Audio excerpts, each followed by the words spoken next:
Chapter 1 non profit organization preparation of income and expenditure account. ये आज का topic है हमारा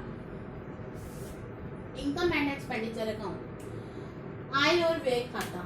इसके बारे में पहले मैं आपको बता दूं, मैंने आपको ये बताया था कि जो नॉन प्रॉफिट ऑर्गेनाइजेशन है वो अपने अकाउंट्स जो हैं वो कैश बेसिस पर रखते हैं, लेकिन फिर भी उन्हें ये पता होना चाहिए, क्योंकि ये सारे जो ये होते हैं गैर लाभ संस्थाएं होती हैं, लाभ नहीं कमाने वाली संस्थाएं होती हैं, तो इन्हें भी पता होना चाहिए कि एक्चुअल में ये जो कर रहे हैं उनका क्या प्रॉफिट लॉस होना चाहिए। तो क्योंकि ये नॉन बिजनेस ऑर्गेनाइजेशन है, तो बिजनेस ऑर्गेनाइजेशन की तरह प्रॉफिट और लॉस अकाउंट तो बना नहीं सकते ये, क्योंकि उनसे कहीं ना कहीं तो अंतर है इनका।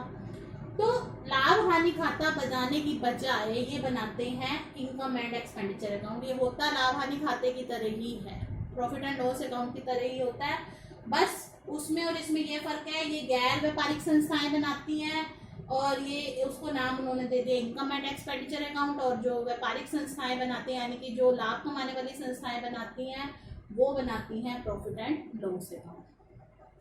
ठीक है, इसके फीचर्स बता दूं मैं आपको। ये नॉमिनल अकाउंट होता है, नाम मात्र का खाता होता है, उसी का रूल फॉलो होता है debit all expenses and losses, credit all income and gains. तो एक्सपेंसेस को डेबिट किया जाता है, इनकम को क्रेडिट किया जाता है। इसमें जो भी आइटम दिखाई जाती हैं वो रेवेन्यू नेचर की दिखाई जाती है। कल मैंने आपको बताया था कि दो तरह की आइटम्स होती हैं, प्राप्तियां या भुगतान, कैपिटल और रेवेन्यू। ठीक है, कैपिटल होते हैं जो बार बार नहीं होने वाली प्रकृति के होते हैं, जो कभी कभी मिलने वाले होते हैं या खर्च करने वाले होते हैं, और रेवेन्यू जो रेगुलर रेकरिंग नेचर के होते हैं, बार बार होने वाले नेचर के होते हैं, चाहे वो आय हो चाहे व्यय हो। तो इसमें सिर्फ रेवेन्यू नेचर के इनकम और एक्सपेंडिचर को लिखा जाता है। बैलेंस, जैसा कि आपको क्वेश्चन में रिसिप्ट एंड पेमेंट अकाउंट दिया होगा, उससे आपको इनकम एंड एक्सपेंडिचर बनाना है। रिसिप्ट एंड पेमेंट अकाउंट बनाने का उद्देश्य होता है कि इसमें हम सारी जो भी प्राप्तियां, नगद लेन देन जो भी हैं वो सबको इसमें लिखकर दिखाएं। दोनों तरह की प्राप्तियां, दोनों तरह के भुगतान इसमें लिखे जाते हैं। और हमारा बैलेंस क्या है, कैश का और बैंक का, ये सारी समरी बताता है। कैश बुक की जो समरी है वो रिसिप्ट एंड पेमेंट अकाउंट बनाता है। इसको बनाने का उद्देश्य ये है कि हमें ये पता होना चाहिए कि हमारी इनकम कितनी ज्यादा हो रही है या हमारा एक्सपेंडिचर कितना ज्यादा हो रहा है, ताकि समय रहते हम उसको रोक सकें। तो ये प्रॉफिट एंड लॉस की तरह होता है। इसका बेस कैश बेस होता है, इसका बेस एक्रूअल बेस होता है, जो आपने दूसरा बेस पढ़ा था 11th में, एक्रूअल बेस। एक्रूअल बेसिस पे बनते हैं। एक्रूअल बेसिस इसमें ये होता है, कैश बेसिस का मतलब होता है कि जो आप नगद में करेंगे, एक्चुअल में जो आपने धन खर्च किया, एक्चुअल में जो धन की प्राप्ति हुई वही लिखा जाएगा। लेकिन इसमें भविष्य से संबंधित जैसे आउटस्टैंडिंग एक्सपेंस वगैरह जो होते हैं, जो हमने प्रॉफिट एंड लॉस में जैसे एडजस्टमेंट की थी वैसे इसमें एडजस्टमेंट की जाती है। तो बैलेंस का मतलब ये है, इसमें ओपनिंग क्लोजिंग बैलेंस से ये स्टार्टिंग नहीं होती जैसे रिसिप्ट एंड पेमेंट अकाउंट की होती है। पीरियड, इसमें सिर्फ करंट ईयर के जो है लिखे जाते हैं, पास्ट ईयर प्रेजेंट कुछ नहीं लिखा जाता, फ्यूचर बस सिर्फ एडजस्टमेंट की जाती है। अब जैसे सब्सक्रिप्शन इसमें 3 सालों का, इसमें जो भी मिलेगा चाहे वो पिछले साल का मिले चाहे अगले साल का मिले, जो एक्चुअल में मिलेगा ना आपको रुपए में वो आपको लिखना है इसमें। लेकिन इसमें सिर्फ चालू वर्ष से संबंधित आता है और नहीं आता। इसको बनाने का उद्देश्य होता है इनकम का एक्सपेंस पर अधिक, यानी कि इसको बनाने का उद्देश्य होता है सरप्लस और डेफिसिट निकालना। जैसे कि प्रॉफिट एंड लॉस में नेट प्रॉफिट और नेट लॉस निकालते हैं, प्रॉफिट को इसमें सरप्लस बोलते हैं, हानि को इसमें डेफिसिट बोलते हैं। बस बोलने का तरीका अलग है, क्योंकि हम ये नॉन प्रॉफिट ऑर्गेनाइजेशन में बना रहे हैं, बनाने का तरीका और सब कुछ जो है प्रॉफिट एंड लॉस जैसा ही होता है। ठीक है, आपको जो मैंने समझाया इस बेस पर आप अंतर कर सकते हैं रिसिप्ट और पेमेंट अकाउंट और इनकम एंड एक्सपेंडिचर में। इन दोनों में अंतर क्या है, ये कैश बेसिस पे बनाया जाता है, ये एक्रूअल बेसिस पे बनाया जाता है। ठीक है, इसमें सिर्फ चालू जो है वो लेन देन होते हैं, इसमें सभी तरह के जो भी नगद मिलता है या भुगतान किया जाता है वो लिखा जाता है।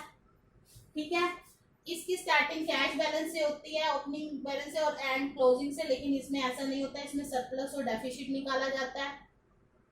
ठीक है। इसके अलावा हाँ, इसमें सिर्फ रेवेन्यू नेचर की आइटम आती है, इसमें दोनों तरह की आइटम आती हैं। तो ये 4-5 आपके लिए सफिशिएंट है डिफरेंस।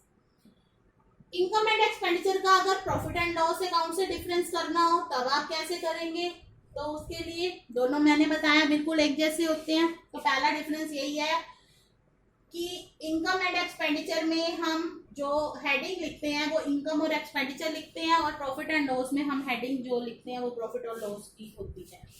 ठीक है, उसमें नेट प्रॉफिट और नेट लॉस निकाला जाता है, इसमें सरप्लस और डेफिसिट निकाला जाता है। वो व्यापारिक संस्थाएं बनाती हैं, ये गैर व्यापारिक संस्थाएं बनाती है। मतलब वो लाभ कमाने वाली संस्थाएं बनाती हैं, ये गैर लाभ वाली संस्थाएं बनाती हैं। बाकी दोनों में सिमिलैरिटी है, दोनों का एक्रूअल बेस होता है। ठीक है, दोनों ही नॉमिनल अकाउंट होते हैं। इसमें भी वही एडजस्टमेंट होती है जैसे उसमें एडजस्टमेंट की जाती हैं, बाकी सब ऑलमोस्ट सेम है। तो इस तरह से आप डिफरेंस जो है कर सकते हैं दोनों में, और डिफरेंस इंपॉर्टेंट है थ्योरी के पॉइंट ऑफ व्यू से, तो आपको 4 डिफरेंस जो है दोनों में करने हैं। ठीक है, अब हम क्या करेंगे, हम ये बनाएंगे इसकी हेल्प से। तो ये क्वेश्चन मैंने लिखा हुआ है, हम इसकी हेल्प से इनकम एंड एक्सपेंडिचर बनाएंगे। तो क्रॉस होता है बेटा, जो इसकी क्रेडिट है वो इसकी डेबिट है, जो इसकी डेबिट है वो इसकी क्रेडिट।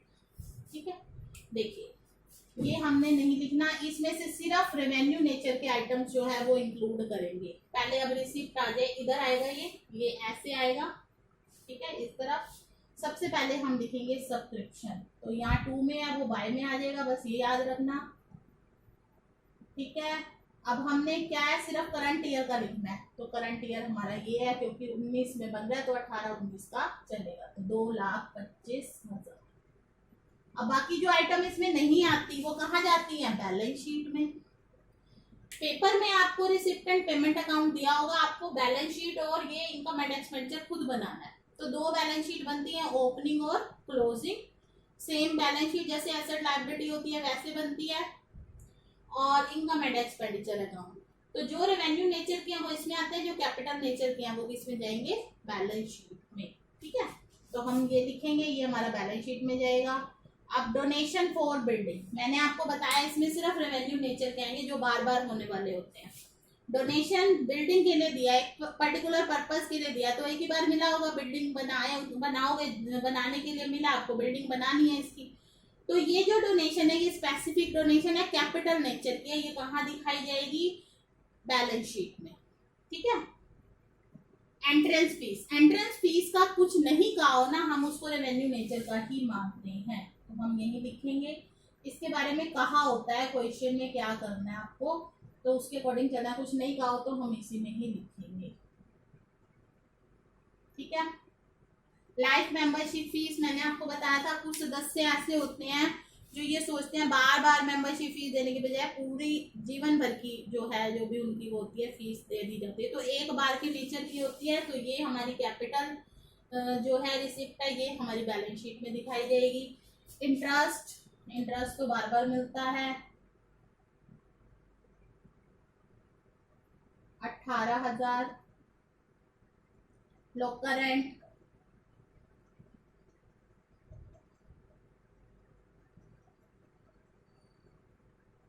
42,000। ठीक है, ये हो गया, ये नहीं आएगा और ये नहीं आएगा। ठीक है, ये मैंने, अब देखिए इधर आएगा 2 प्रिंटिंग एंड स्टेशनरी,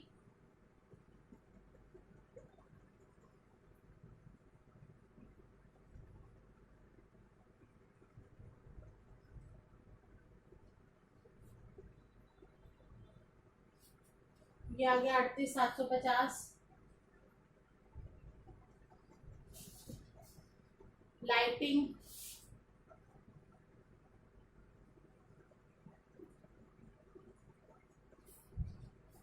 26,250। आप एक दो बार प्रैक्टिस करेंगे ना, आपको ये सब चीजें समझ आ जाएंगी। बस आपसे ये है कि आप प्रैक्टिस जरूर कीजिए, नहीं तो बिना प्रैक्टिस के कुछ नहीं आने वाला आपको। रेट्स एंड टैक्सेस 17 रेट्स हैं, सो दर 17,000। टेलीफोन चार्जेस जैसे हम प्रॉफिट एंड लॉस बनाते थे वही का वही चीजें आएंगी इसमें।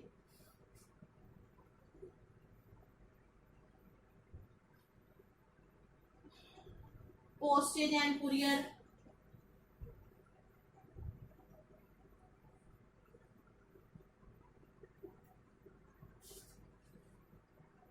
$2000,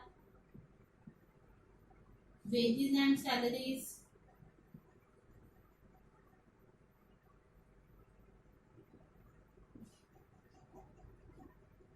88,000,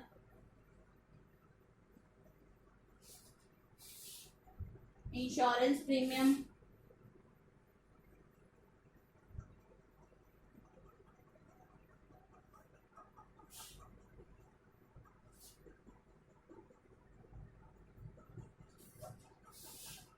15,000। ठीक है।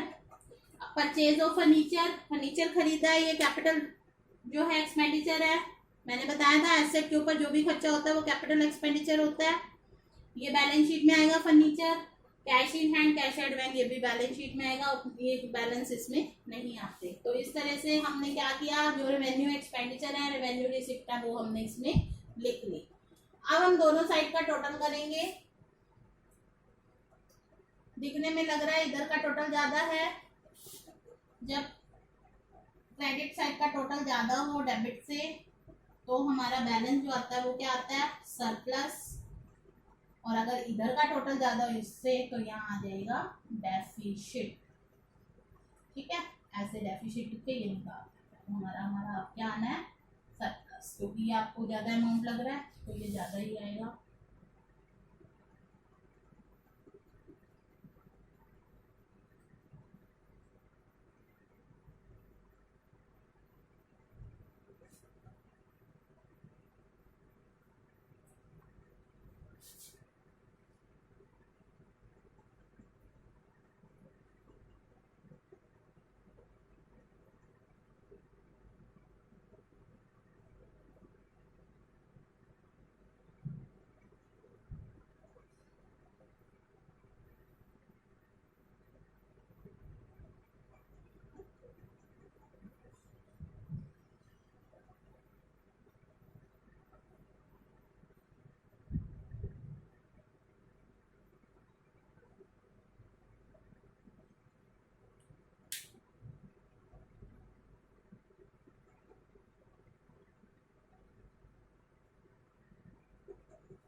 एक बार देख लीजिए, चेक कर लीजिए।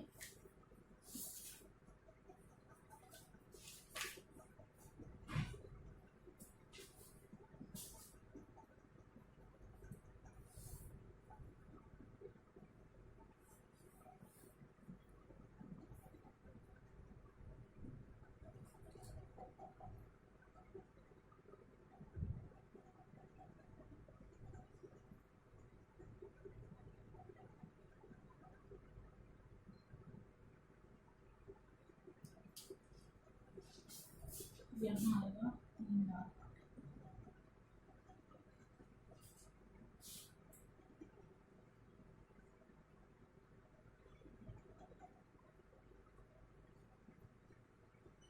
ठीक है,